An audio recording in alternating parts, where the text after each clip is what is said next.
Channel. दोस्तों कैसे हैं आप सब? उम्मीद करती हूँ बहुत बढ़िया होंगे, मजे में होंगे। मैं भी बिल्कुल बढ़िया हूँ। तो देखिए, जैसा कि मैंने आप लोगों को प्रॉमिस किया था, DSSB-PRT पर मैंने आप लोगों के लिए एक इंट्रोडक्शन वीडियो बनाया है। तो वहां उस इंट्रोडक्शन वीडियो में मैंने आप लोगों को एग्जाम पैटर्न, सिलेबस और बुक्स के बारे में बताया था। आप सभी की बहुत इच्छा थी, यानी कि 95% स्टूडेंट्स ये चाह रहे थे कि मैडम DSSB-PRT के लिए एक पेडागोजी सीरीज स्टार्ट कर दीजिए। तो आप लोगों की इच्छा पर, डिमांड पर मैं ये सीरीज आप लोगों के लिए लेकर आ गई हूँ। तो आज का ये हमारा पहला लेक्चर रहेगा। तो यहाँ पर हम क्या करने वाले हैं, मैं आप लोगों को पहले ही बता चुकी हूँ इंट्रोडक्शन वीडियो में। एक बार दोबारा से रिपीट कर दूं, जो न्यू स्टूडेंट्स हैं उनके लिए क्लियर हो जाएगा पॉइंट।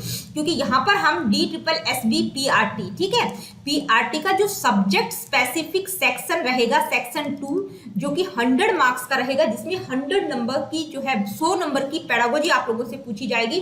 पेडागोजी में यहाँ पर क्या कहूँ कि पेडागोजी या साइकोलॉजी और टीचिंग मेथोडोलॉजी सभी इसमें इंक्लूड होंगी। क्यों होंगी? क्योंकि DSSB ने कोई प्रिस्क्राइब्ड सिलेबस नहीं दिया है। तो यहाँ पर वो सारी चीजें, सारा सिलेबस हम कवर करेंगे जो आपने DLED यानी कि डिप्लोमा इन एलिमेंट्री एजुकेशन या BLED किया है, या DBT किया है, या NTT किया है, वहां पर आप लोगों ने जो जो टॉपिक्स पढ़े हैं वो सारे के सारे हम कवर करेंगे। तो मैं कौन कौन से टॉपिक्स कवर करवाऊंगी, तो वो लिस्ट मैंने जो है आप लोगों को इंट्रोडक्शन वीडियो में दिया है कि हम कौन कौन से टॉपिक करेंगे। हम भी वो सारे टॉपिक्स करेंगे जो आपके पूछे जा सकते हैं, क्योंकि मैंने जो टॉपिक्स इंक्लूड किए हैं वो कम से कम आपके 8-10 पेपर DSSB-PRT के एनालाइज करके वो सिलेबस मैंने डिसाइड किया है, वो मैंने आप लोगों को दे दिया, ठीक है। तो वो सभी टॉपिक्स हम करेंगे। तो ये आज हमारा पहला वीडियो है। मैंने आप लोगों को बताया था कि हम बेसिक से स्टार्ट करते हुए एडवांस की तरफ जाएंगे। तो डिप्लोमा इन एलिमेंट्री एजुकेशन, यानी कि जो भी डिप्लोमा या डिग्री आपने की है वो एलिमेंट्री एजुकेशन यानी कि एजुकेशन में आपने किया है, ठीक है। जैसे B.Ed भी करते हैं तो बैचलर इन एजुकेशन, M.Ed करते हैं तो मास्टर इन एजुकेशन, ठीक है। तो हम एजुकेशन की बात कर रहे हैं। तो सबसे पहले आप लोगों को पता होना चाहिए कि ये जो एजुकेशन शब्द है ये है क्या, एजुकेशन का मतलब क्या है, ठीक है। तो आज की इस वीडियो में हम समझेंगे कॉन्सेप्ट ऑफ एजुकेशन, यानी कि शिक्षा का संप्रत्यय क्या है। तो इस टॉपिक में जो है बहुत कुछ, सब कुछ आ जाता है कॉन्सेप्ट ऑफ एजुकेशन में। आज मैं आप लोगों को क्या क्या करवाने वाली हूँ ये मैं आप लोगों को क्लियर कर देती हूँ। आज हम क्या क्या पढ़ेंगे, ठीक है। सबसे पहले हम बात करेंगे एटिमोलॉजिकल कॉन्सेप्ट ऑफ एजुकेशन, यानी कि जो एजुकेशन शब्द है वो कहाँ से डेराइव हुआ है, कहाँ से वो पैदा हुआ है, कहाँ से आया है वो, ठीक है। Indian and western concept of education, narrow and broader concept of education, modern concept of education, traditional education और मॉडर्न एजुकेशन में डिफरेंस क्या होगा ये भी हमें पता होना चाहिए। General functions of education, AIIMS of education जो रेलिवेंट होंगे मॉडर्न इंडियन सोसाइटी में, ठीक है। करेक्टरिस्टिक्स ऑफ एजुकेशन, या हम कह सकते हैं नेचर ऑफ एजुकेशन, ठीक है। नेचर या करेक्टरिस्टिक दोनों मिलते जुलते होते हैं, ठीक है। ये सारे के सारे सब टॉपिक्स मैं आप लोगों को डिटेल में करवाऊंगी। और यहाँ पर मैं आप लोगों को क्लियर कर दूं कि DSSB-PRT के जो प्रीवियस ईयर के जो एग्जाम पेपर्स थे वो मैंने देखे थे। वहां पर एजुकेशन, टाइप्स ऑफ एजुकेशन से रिलेटेड 1 या 2 क्वेश्चंस आप लोगों को 100% देखने को मिलेंगे। तो चलिए जी स्टार्ट करते हैं आज की इस वीडियो को। सबसे पहले हम बात करेंगे व्हाट इज एजुकेशन। देखिए एजुकेशन क्या होती है, एजुकेशन से आप क्या समझते हैं। तो इसको सबसे पहले डेफिनेशन से हम समझते हैं।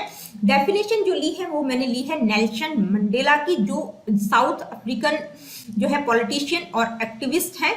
तो उन्होंने किस तरह से एजुकेशन को डिफाइन किया है, उनका मानना है education is the most powerful weapon which you can use to change the world. देखिए नेल्सन मंडेला ने किस तरह से एजुकेशन को डिफाइन किया है, बहुत ही ब्रॉड डेफिनेशन हम कह सकते हैं कि भाई एजुकेशन एक ऐसा पावरफुल वेपन है जिसके द्वारा, जिसको यूज करके आप पूरे वर्ल्ड को चेंज कर सकते हैं, यानी कि इतना पावरफुल वेपन है, ठीक है। शिक्षा एक ऐसा पावरफुल वेपन है जिसके द्वारा आप पूरे वर्ल्ड को चेंज कर सकते हैं। बहुत ही मैं कहूंगी कि व्यापक डेफिनेशन उन्होंने कही है कि भाई एजुकेशन एक ऐसा हथियार है जिससे आप कुछ भी कर सकते हैं, पूरे वर्ल्ड को चेंज करने की क्षमता रखते हैं।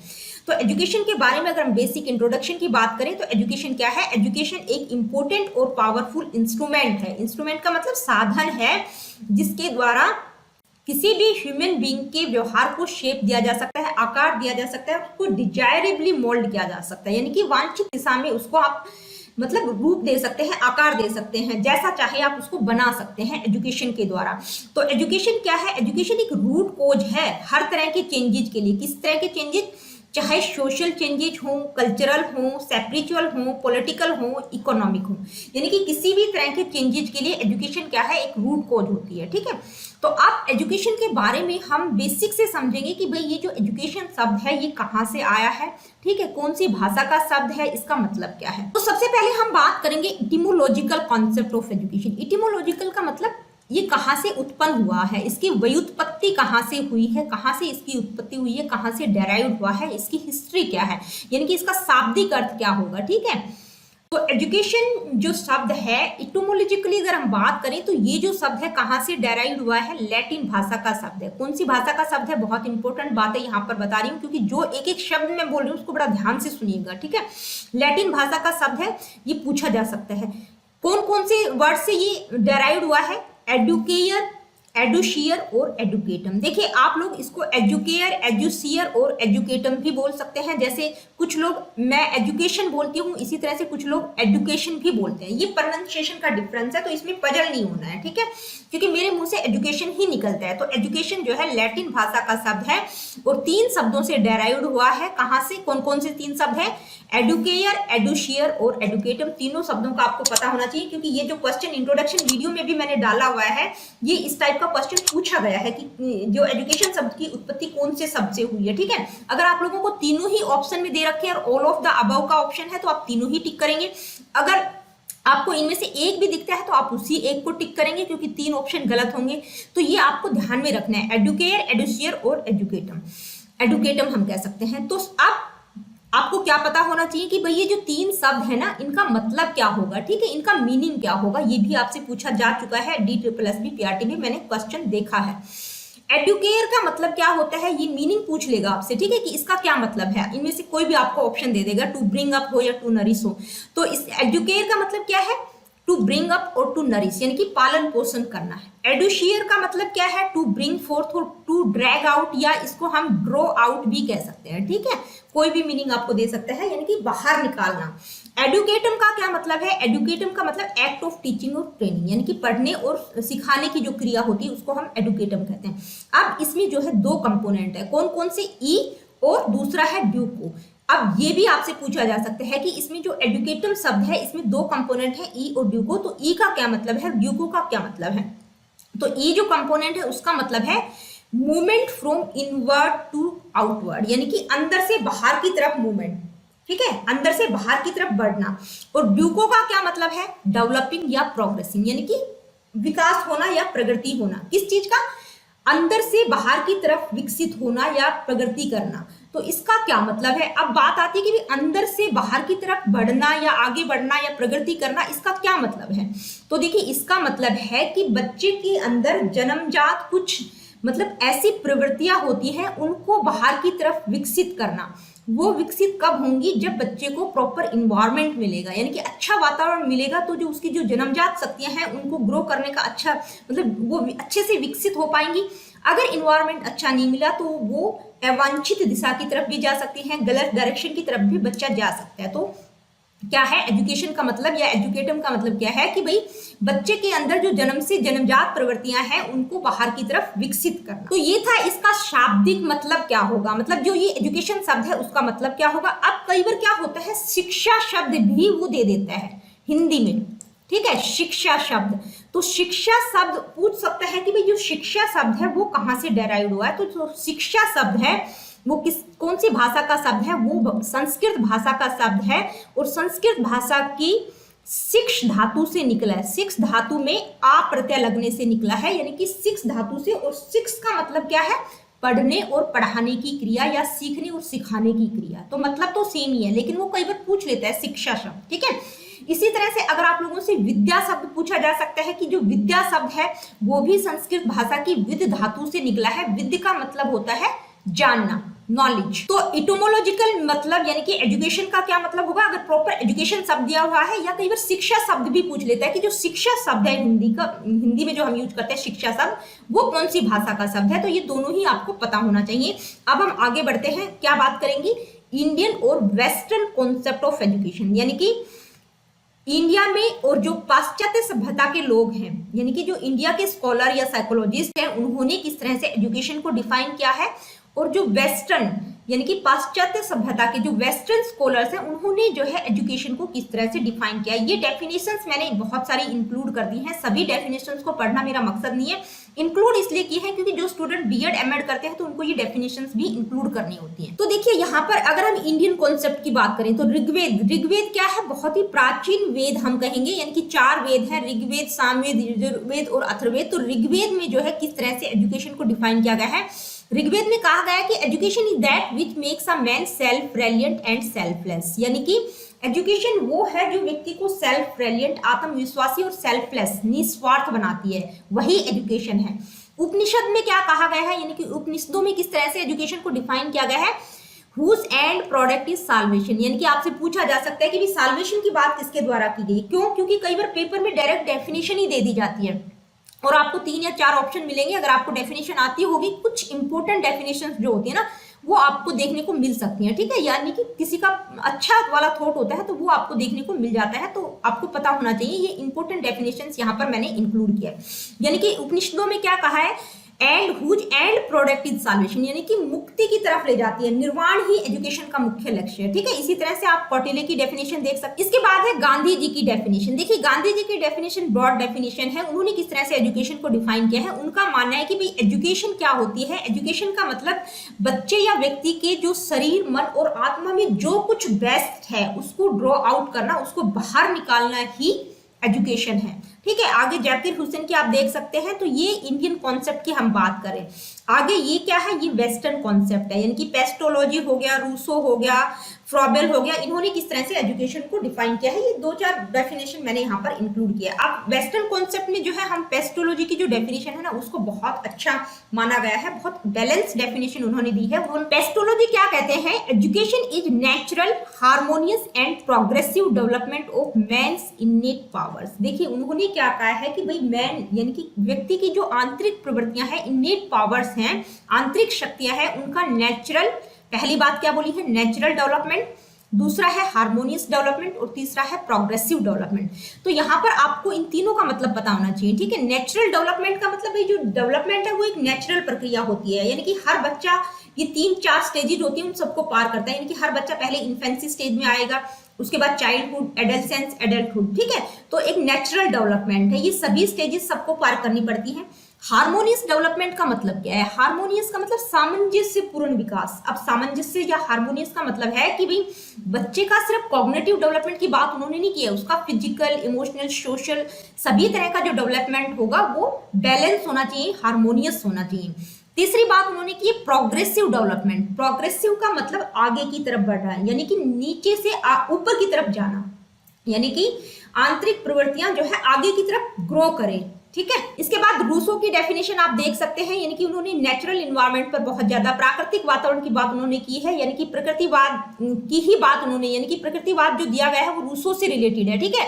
तो रूसो ने नेगेटिव एजुकेशन की भी बात की है, ये भी आपसे पूछा जा सकता है कि भाई रूसो की जो नेगेटिव एजुकेशन है वो क्या है, तो वो आप मुझे कॉमेंट करके बताएंगे कि रूसो ने जो निषेधात्मक शिक्षा की बात की है उससे आप क्या समझते हैं, वो मुझे कमेंट करके जरूर बताइएगा, ठीक है। इसके बाद फ्रॉबेल, देखिए रूसो ने किसकी बात की है, नेगेटिव एजुकेशन की, ये आपको पता होना चाहिए, छोटी छोटी बातें बता रही हूँ आपको, ये एग्जाम से रिलेटेड है। इसके बाद हम बात करेंगे फ्रॉबल की। कई बार आप लोगों से पूछा जा सकता है कि जो किंडरगार्टन सिस्टम है वो किसके द्वारा दिया गया है, उसके इन्वेंटर कौन है, फाउंडर कौन है, किस, यानी कि किंडरगार्टन सिस्टम जो पद्धति है कि जनक कौन है, तो कौन है, फ्रॉबेल, ठीक है। उन्होंने भी एजुकेशन की बहुत अच्छी डेफिनेशन दी है, यानी कि आंतरिक टू इंटरनल टू एक्सटर्नल की बात उन्होंने की है, यानी कि आंतरिक प्रवृत्तियों को बाहर की तरफ आगे बढ़ाना, इसी तरह की बात उन्होंने एजुकेशन की है। शिक्षा एक ऐसी प्रक्रिया है जिसमें बच्चे की जो आंतरिक प्रवृत्तियां हैं उनको बाहर की तरफ धकेलना या बाहर की तरफ उनको विकसित करना। तो आई होप कि ये डेफिनेशन से भी आप लोगों को एजुकेशन का कॉन्सेप्ट क्लियर हो गया होगा। अब हम बात करेंगे narrow and broader concept of education. अब आप लोग कहेंगे कि मैडम ये क्यों डाल रहे हो, क्यों डाल रहे हो, क्योंकि नैरो मीनिंग भी पूछा जा सकता है और ब्रॉडर कॉन्सेप्ट भी पूछा जा सकता है, ठीक है। तो इसलिए सारी चीजें क्लियर करने के चक्कर में मैंने ये सारी स्लाइड्स बनाई है। अब नैरो मीनिंग क्या होगा एजुकेशन का, नैरो का मतलब संकुचित शब्दों में शिक्षा से आप क्या समझते हैं, ठीक है।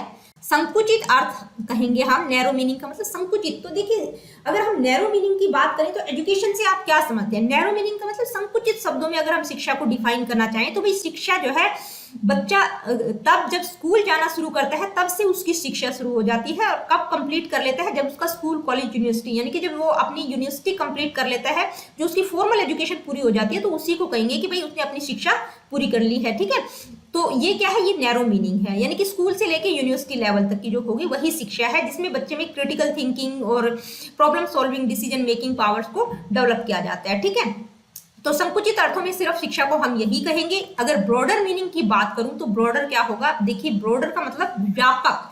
ठीक है, व्यापक शब्दों में हम किस तरह से व्यापक शब्दों में, ठीक है, व्यापक शब्दों में शिक्षा को किस तरह से डिफाइन किया जा सकता है? तो देखिए ब्रॉडर लेवल पर अगर हम बात करें तो एजुकेशन क्या है?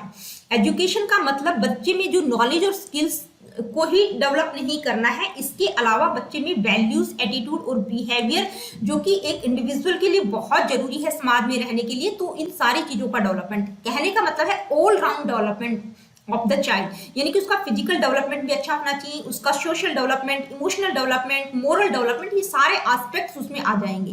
किसमें आ जाएंगे? ब्रॉडर कॉन्सेप्ट में। ठीक है, आगे बढ़ते हैं। अब हम बात करेंगे मॉडर्न कॉन्सेप्ट क्या है, यानी कि आज की डेट में अगर हम एनईपी 2020 को देखें तो उसमें एजुकेशन को किस तरह से डिफाइन किया गया है। तो मॉडर्न कॉन्सेप्ट यानी कि आधुनिक संप्रदाय के अकॉर्डिंग जो है शिक्षा क्या है। तो आज के संदर्भ में अगर हम एजुकेशन की बात करें तो एजुकेशन का मतलब क्या है? तो देखिए मॉडर्न कॉन्सेप्ट ऑफ एजुकेशन यानी कि शिक्षा का जो आधुनिक संप्रदाय है, आधुनिक संदर्भ में हम शिक्षा से क्या समझते हैं? तो आज के संदर्भ में अगर हम बात करें तो जो एजुकेशन है वो क्या होनी चाहिए? लर्नर सेंटर्ड, यानी कि शिक्षार्थी केंद्रित होनी चाहिए, क्योंकि शिक्षार्थी को ध्यान में रखकर बनाई जानी चाहिए, शिक्षक को ध्यान में नहीं।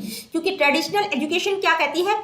टीचर सेंटर, यानी कि जैसे टीचर ने जो पढ़ा है बच्चे ने वही सीख लिया। नहीं, आज की जो मॉडर्न कॉन्सेप्ट कहता है कि भाई लर्नर को ध्यान में रखा जाना चाहिए। ठीक है, तो लर्नर क्या है? उसका सेंटर प्लेस है एजुकेशन प्रोसेस में। दूसरी बात मॉडर्न कॉन्सेप्ट के अकॉर्डिंग क्या है कि भाई बच्चे के अंदर कुछ इनहेरेंट कैपेबिलिटीज होती हैं, तो उसके लिए इस तरह का सोशल इन्वायरमेंट बच्चे को प्रोवाइड किया जाए ताकि उसकी जो भी कैपेबिलिटीज है वो अच्छे से विकसित हो सके, उनको विकसित होने का मौका मिले। ठीक है, अगर करिकुलम की बात करें तो एक्टिविटी सेंटर्ड होना चाहिए। ठीक है, पहले क्या होता था? ट्रेडिशनल कॉन्सेप्ट एजुकेशन का क्या कहता है कि भाई सिर्फ स्कूलों में ही शिक्षा दी जाती थी। ठीक है, लेकिन आज का जो मॉडर्न कॉन्सेप्ट यानी कि आधुनिक संदर्भ में अगर हम शिक्षा की बात करें तो फॉर्मल, इनफॉर्मल, नॉन फॉर्मल, इसके अलावा सोशल मीडिया, इंटरनेट के द्वारा भी शिक्षा ग्रहण की जा सकती है। ठीक है, सिर्फ स्कूल ही एक एजेंसी नहीं है जिसके द्वारा बच्चे शिक्षा ग्रहण कर सकते हैं, इसके अलावा बहुत सारे ऑप्शन है जिनके द्वारा व्यक्ति एजुकेशन ले सकता है। तो अब हम कुछ इंपॉर्टेंट बातें मैं यहाँ पर आप लोगों को बताने वाली हूँ कि भाई जो ट्रेडिशनल एजुकेशन थी वो और मॉडर्न एजुकेशन में क्या डिफरेंस है। ये पॉइंट आपको क्लियर होने चाहिए क्योंकि ये पूछे जा सकते हैं, इसलिए मैंने यहाँ पर इंक्लूड किए हैं। ठीक है, ट्रेडिशनल एजुकेशन की बात करें तो टीचर सेंटर्ड होती है। ये कौन सी? मॉडर्न एजुकेशन लर्नर सेंटर्ड है। Traditional education subject specific knowledge provide करता है। मॉडर्न एजुकेशन के अनुसार सब्जेक्ट स्पेसिफिक के साथ साथ स्किल बेस्ड नॉलेज भी प्रोवाइड की जानी चाहिए। ट्रेडिशनल एजुकेशन में one way transfer of knowledge, यानी कि सिर्फ टीचर ही होता था जो सिर्फ बच्चों को शिक्षा देता था, लेकिन आज की डेट में मल्टी वे है, यानी कि बहुत सारे अलग अलग तरीकों के द्वारा भी आप नॉलेज गेन कर सकते हैं, ट्रांसफर की जा सकती है। ट्रेडिशनल जो कॉन्सेप्ट है वो क्या था? पैसिव और लिमिटेड। ठीक है, आज का जो मॉडर्न कॉन्सेप्ट यानी कि आधुनिक संदर्भ में अगर हम बात करें तो क्या है? इंटरेक्टिव और इंगेजिंग है। ट्रेडिशनल कॉन्सेप्ट कहता है कि थ्योरेटिकल होती है एजुकेशन, लेकिन जो मॉडर्न कॉन्सेप्ट है वो कहता है कॉन्सेप्चुअल और प्रैक्टिकल होनी चाहिए। आगे बढ़ते हैं, अब हम बात करेंगे जर्नल फंक्शंस ऑफ एजुकेशन, यानी कि शिक्षा के सामान्य कार्य क्या क्या हो सकते हैं। ठीक है, क्या क्या होते हैं? तो क्या होती है शिक्षा के द्वारा? भाई क्या क्या किया जा सकता है? प्रोग्रेसिव डेवलपमेंट ऑफ इनेट पावर, यानी कि व्यक्ति की जो इनेट पावर्स है उनका progressive development. All round development of personality, किसी के व्यक्तित्व का ऑल राउंड डेवलपमेंट होना। Control, redirection and sublimation of instincts, यानी कि जो प्रवृत्तियां हैं उन पर कंट्रोल करना, उनको रीडायरेक्ट करना, उनका उत्थान करना। ठीक है, character building and moral development बच्चे का। क्रिएशन ऑफ गुड सिटीजन, मतलब एक अच्छा नागरिक तैयार करना, क्रिएट करना। अवेकनिंग ऑफ सोशल फीलिंग्स के प्रति जागृत करना। Preparation of culture and civilisation, यानी कि कल्चर और सिविलाइजेशन के लिए प्रिपेयर करना। डेवलपिंग ऑफ इंडिविजुअलिटी का development. Preparation for life, life के लिए तैयार करना। प्रमोशन ऑफ सोशल एफिकेसीज, यानी कि जो सामाजिक दक्षता है उसको प्रमोट करना। ठीक है, तो ये कुछ साधारण कार्य हम कह सकते हैं एजुकेशन के ये होने चाहिए। इसके अलावा अब हम बात करेंगे एम्स ऑफ एजुकेशन, जो रेलिवेंट होंगे मॉडर्न इंडियन सोसाइटी में। तो देखिए कौन कौन से एम्स हो सकते हैं जो रेलिवेंट होंगे मॉडर्न इंडियन सोसाइटी में, यानी कि आधुनिक संदर्भ में, आधुनिक समाज में जो रेलिवेंट होंगे। सबसे पहले फर्स्ट पॉइंट है इनहेंसिंग क्रिटिकल थिंकिंग स्किल्स, यानी कि बच्चे में क्रिटिकल थिंकिंग स्किल्स को इनहेंस करना, बढ़ाना। क्यों करना? क्योंकि बच्चा क्रिटिकली चीजों को एनालाइज करे, इवैल्यूएट करे इंफॉर्मेशन को, यानी कि अपनी डिसीजन वो खुद ले सके, प्रॉब्लम को वो इफेक्टिवली सोल्व कर सके। कब कर पाएगा? जब वो क्रिटिकली एनालाइज करेगा। ठीक है। नेक्स्ट क्या है? Promoting creativity and innovation. देखिए क्रिएटिविटी और इनोवेशन दो इसेंशियल स्किल्स हैं, बहुत इंपॉर्टेंट है इनको प्रमोट करना। और इनको प्रमोट करने के लिए दूसरी इंपॉर्टेंट बात है कि भाई बच्चों को इस तरह की अपॉर्चुनिटीज प्रोवाइड की जानी चाहिए ताकि वो जो है अपने इंटरेस्ट और पैशन को एक्सप्लोर कर सके। क्योंकि अगर अपॉर्चुनिटीज नहीं मिलेंगी बच्चों को तो वो उनका जो इंटरेस्ट या पैशन किसी फील्ड में होगा तो वो दबकर रह जाएगा। ठीक है। तो बहुत इंपॉर्टेंट है, उनको एक्सप्लोर करने के लिए क्या होनी चाहिए? अपॉर्चुनिटीज प्रोवाइड की जानी चाहिए। साथ ही उनको इंकरेज करना बहुत जरूरी है ताकि वो क्या करें? Think outside the box. अब ये एक इंपॉर्टेंट बात है, थिंक आउटसाइड द बॉक्स का मतलब है कि भाई बच्चे में डाइवर्जेंट थिंकिंग को डेवलप करना, यानी कि वो डाइवर्ज होकर सोचे, दिशाओं में सोचे, कन्वर्ज होकर ना सोचे। ठीक है। कन्वर्जेंट थिंकिंग और डाइवर्जेंट थिंकिंग क्या होती है? ये दोनों तरह की थिंकिंग क्रिएटिविटी से रिलेटेड है। इस पर ऑलरेडी मेरा एक वीडियो है, क्रिएटिविटी की जो प्लेलिस्ट होगी उसमें आप वहां पर जाकर अच्छे से डाइवर्जेंट थिंकिंग को या थिंक आउटसाइड द बॉक्स, यानी कि एक बॉक्स से बाहर सोचना, यानी कि एक कन्वर्जेंट थिंकिंग की बात नहीं करें, डाइवर्ज होकर अलग अलग दिशाओं में, यानी कि एक ही क्वेश्चंस के बहुत सारे आंसर्स ढूंढना, वो होती है डाइवर्जेंट थिंकिंग। नेक्स्ट है इंक्रीजिंग सोशल रिस्पॉन्सिबिलिटी। देखिए सोशल रिस्पॉन्सिबिलिटीज के लिए इंक्रीज करना, क्योंकि मॉडर्न इंडियन सोसाइटी में जो है बहुत सारे सोशल और इन्वायरमेंटल चैलेंजेज होते हैं, जैसे पॉवर्टी हो गया, इनइक्वलिटी हो गया या क्लाइमेट चेंज हो गया। ठीक है। तो ये कुछ सोशल इश्यूज हैं। तो एजुकेशन का एम होना चाहिए कि भाई सोशली रिस्पॉन्सिबल सिटीजन्स को क्रिएट करें, यानी कि जो सिटीजन हो वो अपनी सोशल रिस्पॉन्सिबिलिटीज को समझे, अपने रोल और रिस्पॉन्सिबिलिटीज के प्रति अवेयर रहें ताकि ये इस तरह के जो चैलेंजेज हैं उन पर काबू पाया जा सके। ठीक है। आगे बढ़ते हैं, देखते हैं नेक्स्ट एम क्या होगा। तो नेक्स्ट है डेवलपिंग टेक्नोलॉजिकल प्रोफिशिएंसी, यानी कि जो तकनीकी दक्षता है उसको डेवलप करना बच्चों में बहुत इंपॉर्टेंट है। क्यों है? क्योंकि आज का जो युग है वो क्या है? डिजिटल युग है। ठीक है। तो इसमें बहुत इंपॉर्टेंट है कि बच्चों में जो है जो भी टेक्नोलॉजिकल स्किल्स और नॉलेज है उसको आगे की तरफ बढ़ाना, ताकि जो रैपिडली चेंजिंग वर्ल्ड है और कॉम्पिटिटिव वर्ल्ड है उसमें वो आगे बढ़ सके, सक्सेस पा सके। नेक्स्ट है fostering cultural awareness and sensitivity. देखिए कल्चरल यानी कि संस्कृति के प्रति अवेयरनेस और सेंसिटिविटी को फोस्टर किया जाए, बढ़ावा दिया जाए। क्यों दिया जाए? क्योंकि जो इंडिया है वो एक डाइवर्स कंट्री है, यानी कि हमारे देश में कल्चर जो है बहुत विविधताओं वाला कल्चर हम कहेंगे, अलग अलग सांस्कृतिक विविधताओं वाले लोग यहाँ पर रहते हैं। तो एक एजुकेशन का बहुत इंपॉर्टेंट एम हम कह सकते हैं कि भाई कल्चरल अवेयरनेस और सेंसिटिविटी को फोस्टर किया जाए स्टूडेंट्स में। इसके लिए उनको इस तरह की अपॉर्चुनिटीज दी जाए ताकि वो अलग अलग कल्चर, लैंग्वेज और ट्रेडिशंस को भी सीखें। तो अगर वो अलग अलग कल्चर, लैंग्वेज और ट्रेडिशन को सीखेंगे तो इससे क्या होगा कि उनमें किस तरह की सेंस डेवलप होगी? Respect and appreciation for diversity, यानी कि विविधता के प्रति वो रिस्पेक्ट और एप्रिसिएशन की जो फीलिंग होगी वो उनमें डेवलप होगी। तो बहुत इंपॉर्टेंट है fostering cultural awareness and sensitivity. इसके बाद है प्रमोटिंग लाइफ लॉन्ग लर्निंग। देखिए लाइफ लॉन्ग लर्निंग को प्रमोट करना बहुत इंपॉर्टेंट एम है एजुकेशन का। क्यों? क्योंकि भाई जो एजुकेशन होती है वो क्या है? एक कॉन्टिन्यूस प्रोसेस होती है, व्यक्ति जीवन पर्यंत सीखता है। जैसे डेवलपमेंट में हम बात करते हैं ना कि डेवलपमेंट क्या है? एक निरंतर चलने वाली प्रक्रिया है। तो एजुकेशन भी जो है जन्म से जब बच्चा पैदा होता है तब से उसकी एजुकेशन स्टार्ट हो जाती है, जब तक वो मर नहीं जाता तब तक वो कुछ ना कुछ सीखता रहता है। तो बहुत इंपॉर्टेंट है लाइफ लॉन्ग लर्निंग। किसमें हेल्प करती है?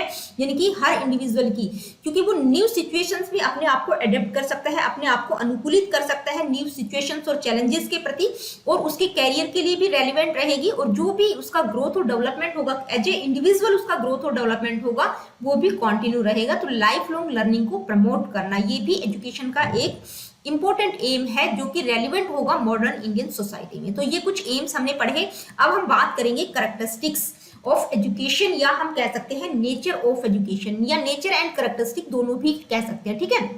यानी कि शिक्षा की विशेषताएं और प्रकृति क्या होगी, ठीक है। तो शिक्षा की विशेषताएं क्या होंगी, ये आप लोग जो है हमने जो कुछ भी अभी तक पढ़ा है वहां से भी एनालाइज करके जो है आप पॉइंट्स बना सकते हैं। यहाँ पर भी मैं आप लोगों को कुछ मेन मेन पॉइंट बता देती हूँ। तो फर्स्ट है पर्पसफुल। पर्पसफुल का मतलब भाई एजुकेशन का कोई ना कोई पर्पज है, ठीक है। क्या पर्पज होगा कि इंडिविजुअल्स जो है यानी कि जो व्यक्ति हैं उनको चैलेंजेस और अपॉर्चुनिटीज को वो फेस करना सीखे पर्सनल और प्रोफेशनल लाइफ में, यानी कि उनकी जो भी पर्सनल और प्रोफेशनल लाइफ में उनके सामने जो भी अपॉर्चुनिटीज आए या किसी तरह के चैलेंजेस आए तो उनको वो फेस करना सीखे। लाइफ लॉन्ग है, बिल्कुल है, क्योंकि एजुकेशन एक लाइफ लॉन्ग प्रोसेस है, कभी कंप्लीट नहीं होती। यानी कि फॉर्मल एजुकेशन की हम यहाँ पर बात नहीं करें, ठीक है। फॉर्मल एजुकेशन कंप्लीट हो जाती है जब बच्चा अपनी स्कूल कॉलेज कंप्लीट कर लेता है, लेकिन ब्रॉडर सेंस में अगर हम बात करें तो ये कॉन्टिन्यूस रहती है। कॉन्टिन्यूस प्रोसेस हम कहेंगे, यानी कि निरंतर चलने वाली प्रक्रिया है। यानी कि बच्चा जो है जब जन्म लेता है तब से लेके उसकी मृत्यु नहीं हो जाती तब तक वो चलती रहती है। नेक्स्ट है यूनिवर्सल है। यूनिवर्सल का मतलब सार्वभौमिक है, ठीक है। सार्वभौमिक है, बिल्कुल है, क्योंकि सभी इंडिविजुअल्स के लिए अवेलेबल है। कोई किसी भी बैकग्राउंड का हो, किसी सोशो इकोनॉमिक स्टेटस का हो, तो हर व्यक्ति का एक फंडामेंटल राइट है एजुकेशन। तो एजुकेशन क्या है, सार्वभौमिक है। नेक्स्ट है डायनेमिक है। डायनेमिक है का मतलब गतिशील है, चेंजेबल है, ठीक है, गतिशील है। कैसे है, क्योंकि जैसे ही सोसाइटी में किसी भी तरह के या टेक्नोलॉजी के कारण किसी या इकोनॉमी में जो भी चेंजेस आते हैं तो एजुकेशन में भी वो चेंजेस देखने को मिलेंगे, ठीक है।